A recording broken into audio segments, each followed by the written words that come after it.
बहुत पहले की बात है। एक शिल्पकार मूर्ति बनाने के लिए जंगल में पत्थर ढूंढने गया।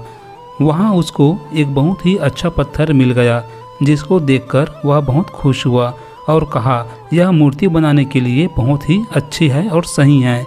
जब वह आ रहा था तो उसको एक और पत्थर मिला। उसने उस पत्थर को भी अपने साथ ले आया। घर जाकर उसने पत्थर को उठाकर अपने औजारों से उस पर कारीगरी करना शुरू कर दिया। औजारों की चोट जब पत्थर पर हुई तो वह पत्थर बोलने लगा कि मुझको छोड़ दो, मुझको छोड़ दो, इससे मुझे बहुत दर्द हो रहा है।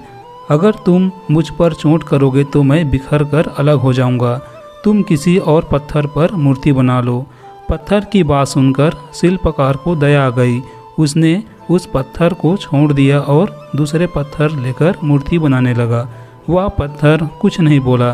कुछ समय में शिल्पकार ने उस पत्थर से बहुत अच्छी भगवान की मूर्ति बना दी। गांव के लोग मूर्ति बनने के बाद उसको लेने आए।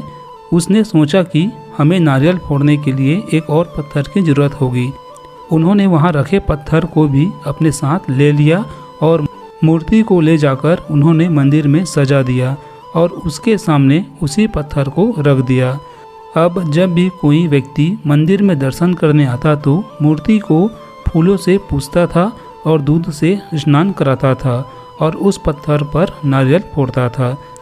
जब लोग उस पत्थर पर नारियल फोड़ते तो बहुत परेशान होता, उसको दर्द होता और वह चिल्लाता, लेकिन कोई उसकी सुनने वाला नहीं था।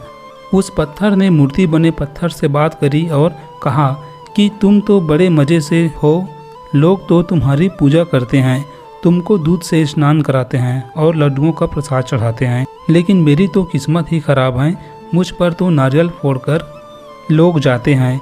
इस पर मूर्ति बने पत्थर ने कहा कि जब शिल्पकार तुम पर कारीगरी कर रहा था, यदि तुम उस समय उसको नहीं रोकते तो आज मेरी जगह तुम होते, लेकिन तुमने आसान रास्ता चुना, इसलिए अभी तुम दुख उठा रहे हो।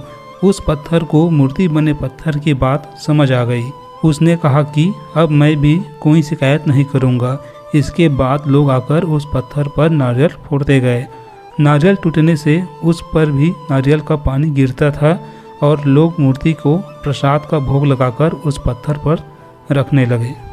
दोस्तों, इस कहानी से हमको सीख मिलता है कि हमारे जीवन में कई सारे बाधाएं और कठिनाई आती हैं, उसको हमको सहन करना पड़ता है।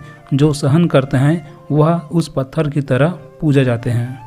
दोस्तों, कहानी अच्छी लगे होंगे तो अपने दोस्तों के पास शेयर जरूर करें और चैनल पर नए हैं तो सब्सक्राइब करना बिल्कुल भी ना भूलें।